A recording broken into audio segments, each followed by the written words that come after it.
Armored Core 6 is a game I have been waiting for to release for quite a while now.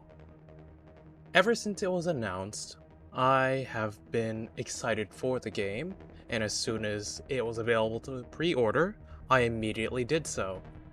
Now, that may or may not have been a smart idea, but at the end of the day, oh boy did the game deliver on my expectations. This game and Baldur's Gate 3 have, in my opinion, kind of revitalized what gaming should have really been about. Like, in my opinion, the gaming industry has gone down a semi-darkish path, you know, it's much less about fun these days and much more about how you can squeeze money out of your customers. But, with games like Baldur's Gate 3, as I mentioned before, and Armored Core, we're returning back to what gaming really was, in my opinion. Like, we're returning back to the good old days where the games were actually fun to play rather than something that feels like an obligation to do in order to have a semblance of enjoyment. With that little tangent out of the way, let me get back to talking about Armored Core 6. Starting with the gameplay. In my opinion, the gameplay is split into two parts. You have the actual missions and the garage. Starting with the garage, this is where you just throw together your ACs, have fun making decals, have fun painting your ACs, etc, etc. This is, in my opinion, a very important part of Armored Core's gameplay, and in fact just an important part of pretty much just any mech gameplay. Just because the garage is where you build the way you play, or rather the way you will be playing in the missions later on. Whatever you do in the garage will determine how much fun you will have in the missions. It's not like the garage is boring either. In my opinion, I spend the vast majority of my time, like probably around 2/3 of my time, just in the garage, having fun building and testing out ACs.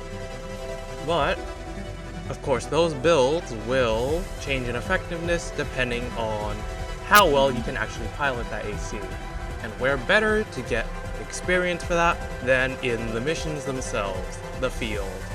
So, the actual mission gameplay of Armored Core is very fun in my opinion. There isn't a mission I would say is bad. There are some that can seem frustrating at first, like some that might be a bit annoying to do, but I wouldn't say any of them are like strictly bad. I feel like as long as you know at least the very basics, as long as you've been paying attention during the tutorial, then the game should have at least prepared you enough to actually complete just about any mission in the game. Even if it may take you a couple, well, not just a couple, but you know, perhaps many attempts at just like one or two missions, maybe a couple bosses here and there, but you should be eventually able to beat them with just about any build. Of course, some missions favor certain builds over others, or perhaps you favor certain builds over others. In fact, you probably will. Like, the gameplay difficulty will of course change based on what your build is and how skilled you are at the game, like how good you are at actually piloting the AC that you build. Like, it doesn't matter if you have some sort of meta build if you can't pilot for shit, you know? But anyways, the missions are all completable, one way or another. Whether you build your way to completing a mission or you just brute force it through your own piloting skills, the missions can be completed. And in fact, a vast majority of them are very fun. Like, some of the missions I've done, like specifically some of the boss fights, initially I never enjoyed them, and I thought I would never have to do them again, and I never thought I would enjoy doing them again, but, well, after returning back to those boss fights in New Game Plus and New Game Plus Plus, they've been some of my highlights just because I get to see how far I have come from when I initially fought the boss.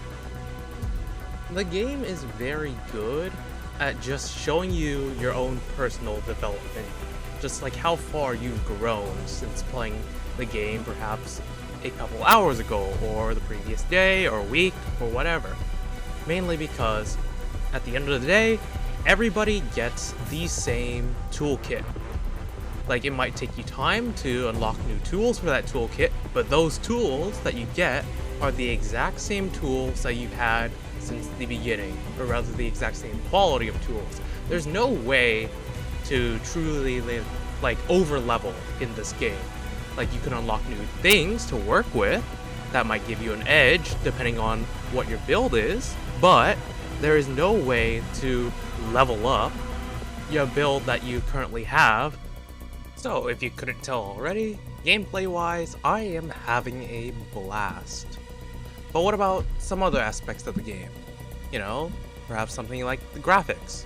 Well, in my opinion, the graphics, well, they work well as graphics, you know?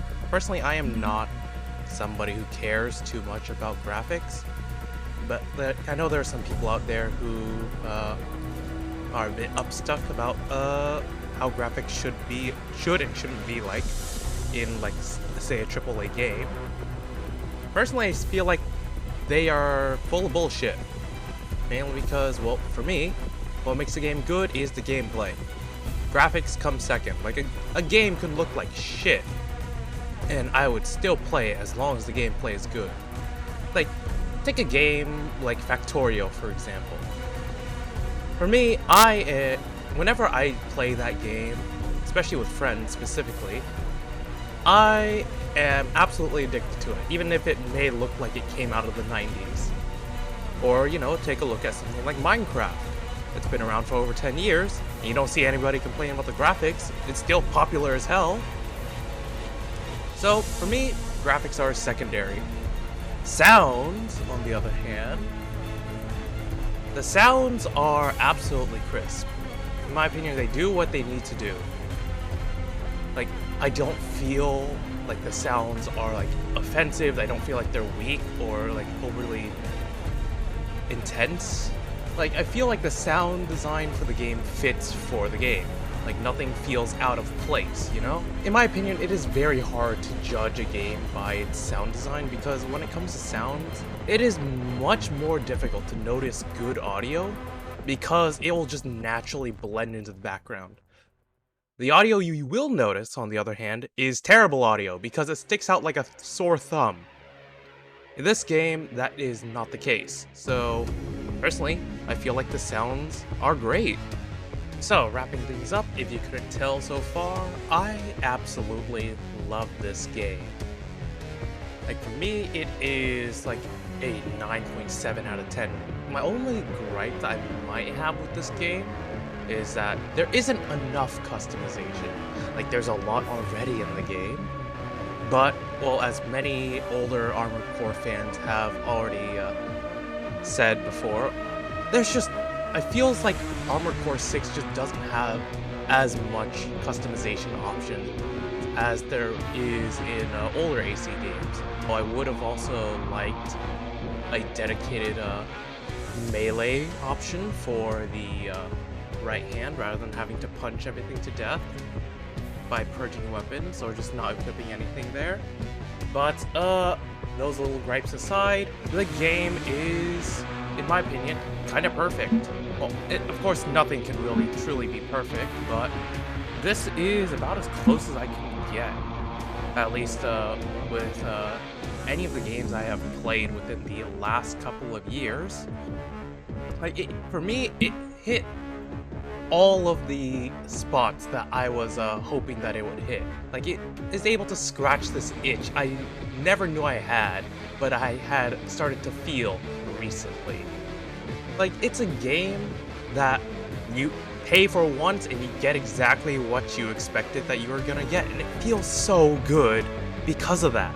Like, there's nothing like microtransactions in the game. There is nothing hidden behind anything that is grindy. No, you just pay for it, you play it, and you get pretty much the experience that you were kind of expecting. At the end of the day, the game is what you make of it. And with this game, it is very easy to make something good out of it. That has been my take on Armored Core 6. And yeah, see you guys next time.